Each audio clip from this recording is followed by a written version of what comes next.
कि आपकी social media posts का आपको नोटिस आ सकता है टैक्स का। तो जी हाँ, आप मजाक नहीं रहा।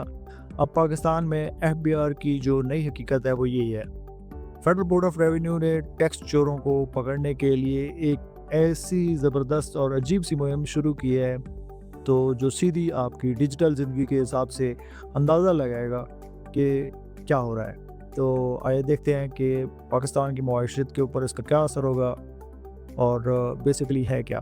तो बात कुछ यूँ है कि महंगी गाड़ियाँ और ब्रांड्स वगैरह जो हम सोशल मीडिया पे दिखाते हैं, तो एफबीआर की अब नज़रें आपके ऊपर होंगी। तो ये अब दूर की बात नहीं रही, अब एफबीआर बाकायदा तौर पे टैक्स चोरी को अब और हिसाब से देख रही है और हिकमत अमली के मुख्तलिफ पहलुओं से वो लोगों को ट्रेस कर रही है। तो इसका सबसे पहले पहलू को देखते हैं कि सबसे जो मुतनाज़ा पहलू है सोशल मीडिया की निगरानी। तो आखिर एफबीआर को किसी की इंस्टाग्राम पोस्ट से या फेसबुक पोस्ट से क्या लेना देना है। तो इस काम के लिए एफबीआर ने एक ख़ास लाइफस्टाइल मॉनिटरिंग सेल बना दिया है, जो कि ज़रा सोचें 40 तफ्तीशकारों का एक टीम जो सिर्फ इंस्टाग्राम, टिकटॉक और यूट्यूब जैसे प्लेटफॉर्म को देखेंगे और उनका हदफ जो है वो बासर अफराद, मशहूर शख्सियात और कारोबारी शख्सियात की निशानदेही करेंगे।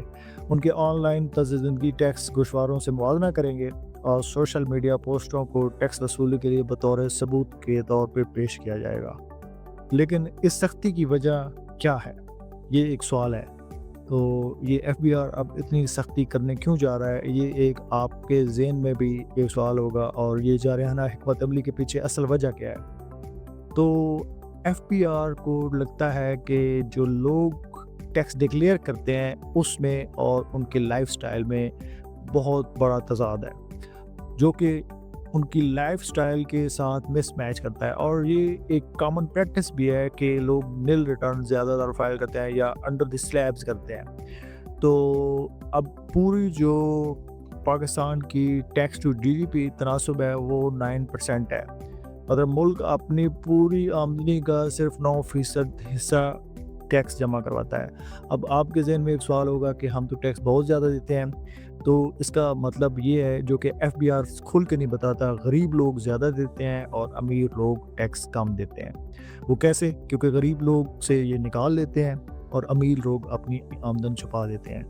मतलब इसमें अब जो मैंने बात की है, तो एक उन्होंने पहलू छोड़ दिया है जिसको उन्होंने स्टार्ट करना चाहिए था, कि सियासी शख्सियात, उनसे हम क्रैक डाउन शुरू करेंगे, क्योंकि बिजनेसेस भी ज़्यादा उन्हीं के हैं और लाइफस्टाइल भी लेविश उन्हीं का है, और बड़े बड़े जो फार्म हाउसेस, बेंगलोर और इस तरह की जो चीज़ें हैं वो उन्हीं के हैं। एफबीआर उनको टैग करने में, ट्रेस करने में, उनके ऊपर क्रैक डाउन करने में बिल्कुल फेल है। तो ये जो 9% टैक्स है, ये वाकई गरीब आवाम से ज़्यादा लिया जाता है, अमीर यहाँ पे बिल्कुल आराम से बैठा है। तो इससे अब मुल्क का जो पैसा है उसका अंदाज़ा लगता है कि 9% जो हम ले रहे हैं तो ये बहुत कम है। इसमें एक रियलिटी है, और वो भी सिर्फ़ और सिर्फ गरीब से है। तो हमारे पड़ोसी मुल्क में ये जो तनासब है ये 17% है, और तुर्की में ये 25% तक है। और ये अदाद शुमार जो है साफ बताते हैं कि पाकिस्तान टैक्स वसूली की दौड़ में बहुत पीछे रह गया है। तो ये टैक्स चोरी आखिर है क्या? तो सीधे अल्फाज में समझे तो टैक्स अदा करने से बचने के लिए अमीर लोगों के वो तमाम गैर कानूनी तरीके हैं जिनका बोझ आखिरकार गरीब लोगों को उठाना पड़ता है, और जिससे कौमी ख़जाने के ऊपर भी प्रेशर पड़ता है और गरीब के ऊपर मज़ीद टैक्स लग जाते हैं। जो टैक्स चोरी के तरीके भी बहुत हैं, मसलन जो इंपोर्ट करने वाले अंडर इन्वाइसिंग की और एक्सपोर्ट करने वाले अंडर इन्वाइसिंग का सहारा लेते हैं, यानी सामान की कीमत कम दिखा के ड्यूटी बचा लेते हैं। तो ये क्यों, ये सवाल है कि ये क्यों ऐसा हो रहा है। तो ये अंडर एफबीआर ही है। तो एफबीआर को पहला सवाल अपने से करना चाहिए कि क्या हमारे में ऐसे लोग हैं जो इनको ये फैसिलिटेट करते हैं। तो आपको वन बाय वन जो भी चीज़ें मैं बताऊंगा तो आपको पता चलेगा कि एफबीआर ही के अंडर ये सारी चीज़ें उनके अपने लोग करते हैं। तो पहले एहतसाब उनका अपना बनता है। तो स्मगलिंग वाला जो काम है वो भी जो है बगैर किसी टैक्स के मुल्क से बाहर से पैसा आ जाता है, सामान आ जाता है, तो वो भी जो है एफबीआर का काम है उसको कंट्रोल करना। इसके अलावा जेली रिफंड्स वगैरह जो है वो भी एफबीआर मजाज डाल रहा है, जो कि लोगों को ریفنڈز وغیرہ کر سکتا ہے انہی کی اپروول سے ہوتا ہے. تو ایف بی آر کو سب سے پہلے اپنے ہی لوگوں کو دیکھنا چاہیے کہ وہ کیا جیلی ریفنڈز وغیرہ ایشو کر رہے ہیں یا پراپر ان ڈیزرونگ لوگوں کو جا رہے ہیں. تو اس کا بھی سوال کا جواب یہ ہے کہ ایف بی آر کو اپنے اندر ہی احتساب کرنا پہلے بنتا ہے. ٹیکس نیٹ سے باہر جو لوگ ہیں بہت سے کاروبار ٹیکس کا منصوبہ جو ہے سوشل میڈیا کی کیا نگرانی تک محدود رہے گا یا اور بڑے پہلوؤں کے اوپر بھی جو ہے یہ نظر رکھیں گے. تو یہ جو اس مہم کا اصل پیمانہ ہے 1 لاکھ جو ہے ایف بی آر نے 1 لاکھ کے تعلق رکھنے والے کاروبار سے لوگوں کو جو ہے گوشواروں کو ایک جامع آڈٹ کے لیے منتخب کیا ہے.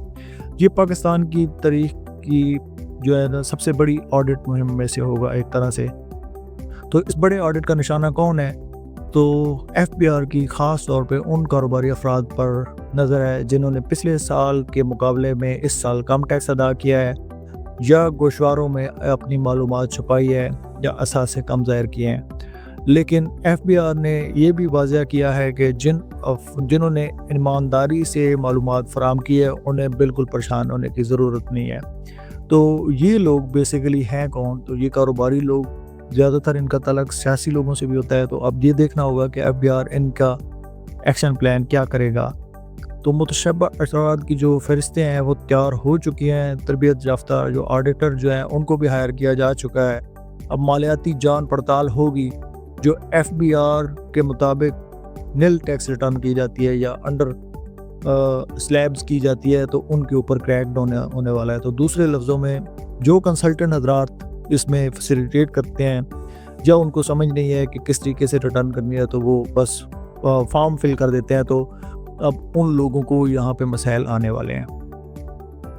ان تمام اقدامات کا حتمی مقصد کیا ہے؟ تو آئیے اس میں بڑی تصویر کو دیکھتے ہیں اور سمجھتے ہیں کہ ایف بی آر بیسیکلی یہ مہم کر کیوں رہا ہے. تو پاکستان کی معیشت کے اوپر اس کا کیا اثر پڑ سکتا ہے؟ تو معاشی ماہرین اس بات پہ متفق ہے اگر ٹیکس چوری کے اوپر جو ہے قابو پایا جائے تو ملک کی آمدنی میں کئی گنا اضافہ ہو سکتا ہے. لیکن وہ یہ بھی کہتے ہیں کہ ایف بی آر میں جو ٹیکس چوری کے نظام کے اوپر قابو پانے کا سسٹم ہے وہ اکراس دی بورڈ سب کے لیے ہونا چاہیے، جو کہ اس میں ایف بی آر کا خود اپنا بہت بڑا فیلئر رہتا ہے کیونکہ کافی سارے لوگوں کو ایف بی آر جانتے ہوئے بھی چھوڑ دیتا ہے. تو یہ اس مہم کا سب سے بڑا ہدف ہے. اب یہ دیکھنا ہوگا کہ کیا یہ ایسا کر سکتے ہیں یا نہیں کر سکتے. تو یہ ایک کویسچن رہے گا. تو یہ آپ کا بھی ایک کویسچن ہے، اس میں آپ اپنی رائے ضرور دیں. ہوپ سو آپ کو یہ ویڈیو پسند آئی ہوگی. Thanks for watching. اللہ حافظ.